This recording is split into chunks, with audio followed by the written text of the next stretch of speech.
Cerise, happy birthday. You're now a full-grown woman at kasama nun ay ang mga responsibilidad. Hindi ka na bata. Ang wish ko sa iyo, sana magkaroon ka ng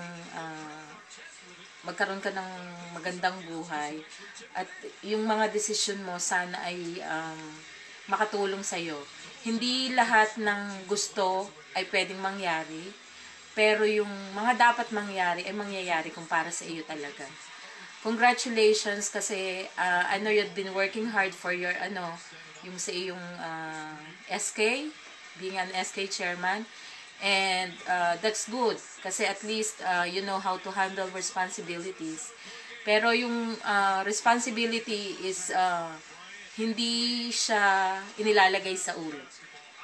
Okay? I mean, yung pagiging chairman mo is something which is not to be proud of, pero dapat ay iyong gawin ng maayos. I know you have a good future doon dyan sa linyang yan.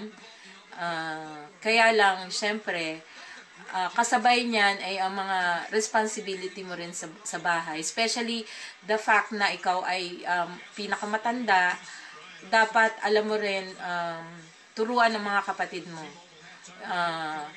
Hindi, alam mo naman yung iyong kinalalagyan.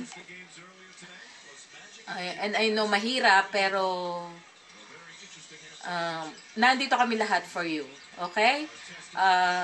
Love, inay and tatay, your papa, ang mga kapatid mo, and naiiyak ako.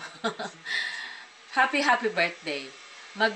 Sana maging mabuting apo, kapatid, anak, pamangkin, and everything.